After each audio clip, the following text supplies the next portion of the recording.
Saya berjumpa dengan Ayah Pin sendiri di langit saya jumpa. Saya beramal, kemudian masuk di alam sebalik mata dia panggil.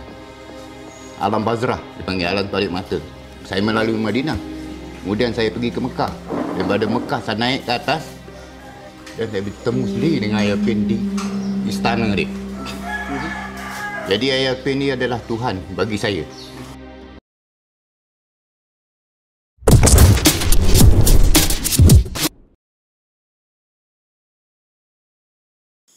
Kerajaan Langit merupakan sebuah kumpulan ajaran sesat yang aktif sekitar awal tahun 2000 yang diasaskan oleh Ayah Pin. Di awal kemunculannya, Ayah Pin atau nama sebenarnya Arifin Muhammad pernah menggeparkan negara apabila dia membuat pengakuan terbuka bahawa dia merupakan Tuhan bagi semua agama di muka bumi. Ayah Pin mendakwa telah menerima wahyu terus daripada langit yang mengarahkannya supaya mengembangkan ajarannya kepada seluruh umat manusia. Dia dikatakan mewakili kerajaan langit yang bertanggungjawab menyatupadukan umat manusia tanpa mengira bangsa atau agama. Dilahirkan pada 22 Jun 1941 di Kampung Beris, Bacok, Kelantan, Ayah Pin dikatakan hanya mendapat pendidikan sehingga darjah 2 sahaja.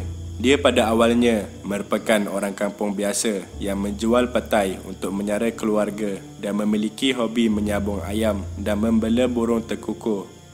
Penglibatannya dalam kumpulan ajaran sesat pada awalnya bermula apabila anak perempuannya telah berkahwin dengan seorang pengamal ajaran sesat di Tanah Merah, Kelantan yang dikenali sebagai Hasan Anak Rimau. Selepas peristiwa itu, Ayah Pin didakwa mula berguru dan menjadi pengikut kepada menantunya Hasan Anak Rimau.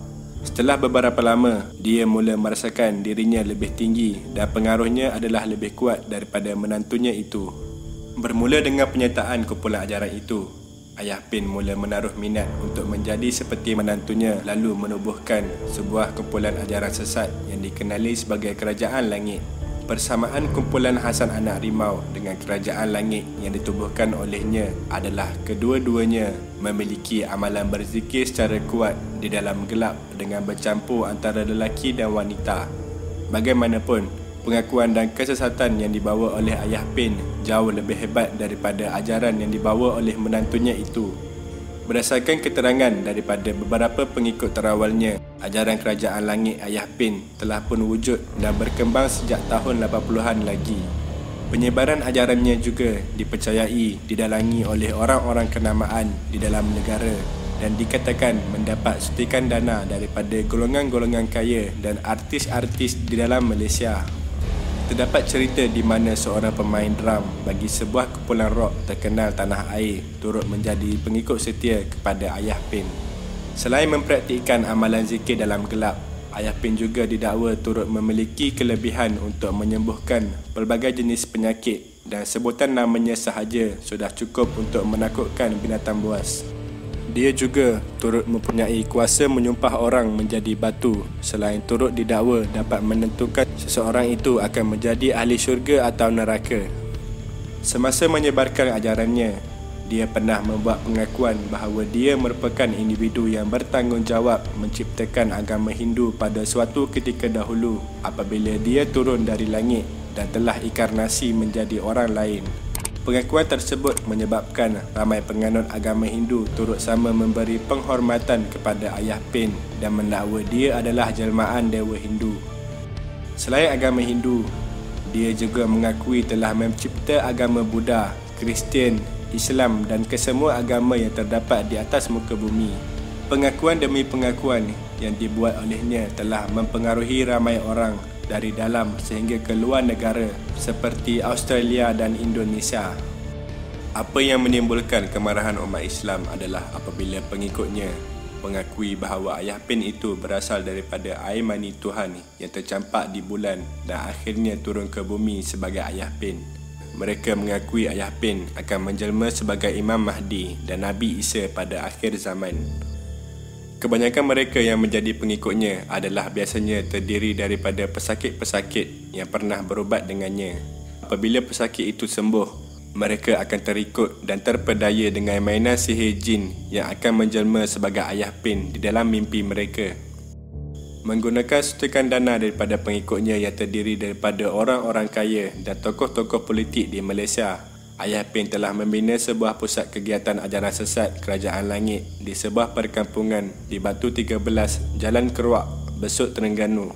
Keluasan kawasan ini dianggarkan mencecah 6 ekar dan turut mempunyai pelbagai kemudahan asas yang cukup seperti kedai runcit, kafe, dewan perhimpunan ahli, rumah-rumah dan rumah tumpangan untuk pengikut dari luar negeri. Selain itu, terdapat juga bangunan-bangunan lain seperti cerik gergasi, replika Kaabah, perahu kecil yang digelar sebagai bahtera Nabi Nuh dan sebuah perkuburan. Kem tersebut juga diibaratkan sebagai sebuah perkampungan besar bagi ajaran sesat Kerajaan Langit dan menelan belanja sekitar puluhan juta ringgit. Setiap hujung minggu akan diadakan hari untuk para pengikut berjumpa dengan Ayah Pin untuk berubat, mentafsir mimpi dan sebagainya. Ayah Pin dikenali sebagai seorang yang suka berpakaian kemas dengan baju dan seluar yang berwarna cerah. Apabila Ayah Pin sampai di kem berkenaan, akan diadakan sebuah istiadat khas untuk menyambut kedatangannya di sana. Semasa dia melangkah masuk, kesemua pengikutnya akan berdiri tegak diiringi oleh persembahan daripada ahli muzik profesional. Dia kemudiannya akan diapit oleh 2 orang gadis berbaju putih yang akan mengipas-ngipasnya di atas singgasana bak seorang raja. Sesi tersebut kemudian diteruskan dengan upacara penyembahan di mana kesemua pengikutnya akan mengangkat sembah sebanyak 3 kali sebelum melutut dan mencium kakinya. Perhimpunan selama 2 hari yang dihadiri oleh ratusan pengikut pelbagai kaum dan agama ini diadakan kononnya untuk membolehkan pengikut Ayah Pin beribadat dan berdialog dengan Ayah Pin sendiri. Selepas lebih 10 tahun menjalankan kegiatan mereka, ajaran sesat itu akhirnya berjaya dihidu oleh pihak berkuasa dan Majlis Agama Tempatan. Jawatan Kuasa Fatwa Majlis Agama Islam dan Adat Melayu Terengganu telah mengisytiharkan bahawa ajaran yang dibawa oleh Ayah Pin adalah bertentangan dengan Islam dan telah diwartakan haram pada 1997. Ayah Pin dan beberapa orang pengikutnya kemudian telah ditangkap untuk disoal siasat dan dihadapkan ke mahkamah untuk didakwa.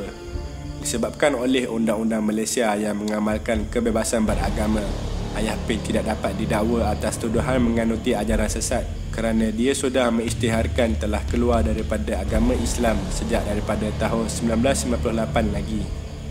Bagaimanapun, semasa penggal pemerintahan Kerajaan PAS di Terengganu pada Jun 2001, dia telah dihadapkan ke Mahkamah Rendah Syariah Besut atas kesalahan menghina Islam dan telah dikenakan hukuman penjara 11 bulan serta denda RM3,000.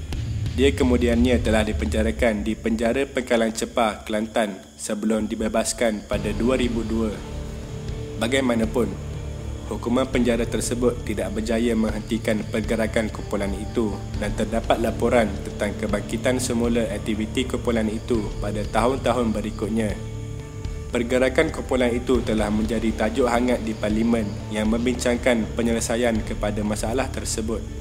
Pihak berkuasa kemudian menjalankan satu operasi untuk mencari dan menangkap Ayah Pin, tetapi dia dan keempat-empat isterinya dilaporkan telah melarikan diri daripada perkampungan tersebut dan menuju ke selatan Thailand.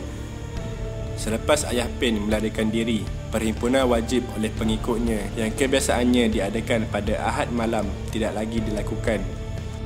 Akhirnya pada Ogos 2005, pejabat tanah daerah Besut telah mengambil tindakan untuk merobohkan kesemua bangunan dan replika gergasi yang didirikan di markas Ayah Pin di perkampungan berkenaan bagi menghalang ajaran sesat itu daripada terus berkembang.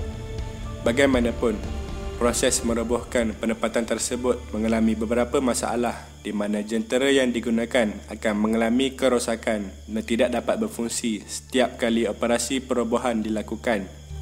Dikatakan, penempatan tersebut dilindungi dengan kuasa mistik di mana terdapat jin yang menjaga kawasan berkenaan. Mengikut apa yang diceritakan, selepas kaedah rawatan Islam dilakukan, barulah kerja-kerja perobohan dapat dilakukan dan kesemua binaan telah dihancurkan. Selepas beberapa tahun sepi tanpa khabar berita, pada Jumaat 22 April 2016, Ayah Pin iaitu pengasas kepada Kerajaan Langit dilaporkan telah meninggal dunia pada usia 74 tahun di rumah isteri keempatnya, Nik Kamariah Nik Pah, di kawasan penempatan mereka di Batu 13, Hulu Besut pada jam 8.30 pagi, dipercayai akibat sakit tua. Mengikut apa yang diceritakan oleh isterinya, sejak melarikan diri daripada ditahan oleh pihak berkuasa pada 2005, kesihatan Ayah Pin sering terganggu di mana dia menghidapi beberapa penyakit kronik seperti angin ahma dan penyakit-penyakit lain seperti kencing manis dan darah tinggi. Jenazahnya kemudian dikebumikan di tanah perkuburan berhampiran kawasan penempatan tersebut yang turut menempatkan beberapa kubur lain termasuklah kubur isteri pertamanya iaitu Cik Minah Ramli yang meninggal pada tahun 2012.